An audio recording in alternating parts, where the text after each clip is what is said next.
Hi everybody. I wanted to say hello and just do a quick video here for this week. As you know, we heard a sermon about Psalm 23, and this would be the creative part of this series that we're doing, the Psalms Across Generation.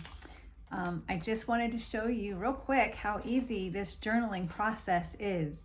I took 10 pieces of paper, just regular computer paper, and yesterday I was drinking some tea. I had a tea bag and I just covered these pieces of paper in some tea, and gradually they're going to start to get a little yellow.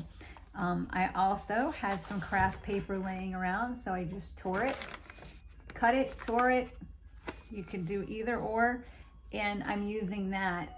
The craft paper is really fun to use and you can get some great texture from it. But if you don't have craft paper, you can use brown paper bags as well. So what I'm doing is I'm layering those in between my white pieces of paper, and I'm going to put them all together like so. And then I'm just going to take my stapler. Now you don't even have to do this. You can just take the paper and you can fold it in half. I cut mine, and I'm going to make this little. Now I have my little journal, so I'm all ready. Then I'm going to go ahead and I'm going to look all over for found objects in the house. And I like watercolors on napkins that I'll be cutting out. I'm also going to use some pieces of old book that I cut out for words, different words. You don't necessarily have to write in this journal. You can cut out words, and magazines. Your junk mail is really, really good to use. You can get pictures from that and cut them out and paste. This is meant to be a creative way to get into Psalm 23.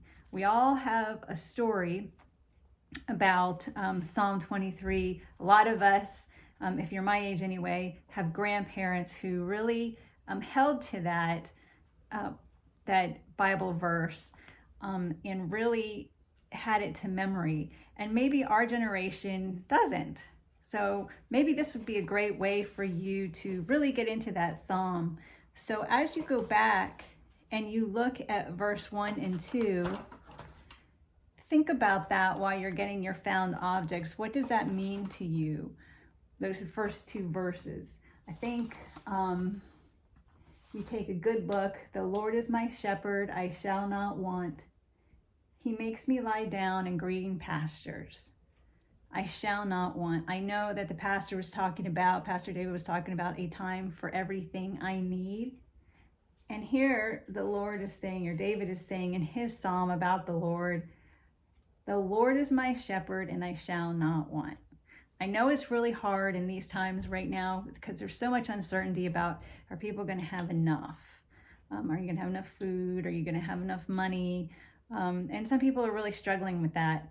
So get into that and get into those feelings and think about them, and start to journal, start to write those things down, start to cut and paste on your little journal here. And as you go through, by the end of this, we'll have a journal that is just a strict Psalm 23 journal that's just for you. You can go back and reflect on it. It will certainly help you memorize the Psalm 23, and it will be something that I think that you'll probably use over and over again over the years. Again, cutting and pasting is all we're doing here. If you want to get fancy and draw, if that's what you want to do, or doodle, that's fine too. These are just for you. And it's a way to really get into this psalm that we're going to be studying for the next 5 weeks. So go ahead. This is your first prompt. Make your journal. Maybe put my Psalm 23 journal up here and start to cut and paste. And I'll be here for you. So if you guys should have my contact information by this time. So if you have questions or you want to run something by me, go ahead and give me a call, or you can reach out to me on my Facebook page or message me or text me. All right. Looking forward to seeing what you're doing, and I hope that you have a really creative week. Think about the different supplies that you're going to be using. Look around your house. You don't have to go buy anything. You have all these things. You have old holiday cards. You have junk drawers with lots and lots of different pens in them, and tape and glue, and just really give yourself some reflective time every day, maybe 10 minutes or half an hour, to get into these Psalms and think about them and what they mean to you. All right, thank you so much. Have fun.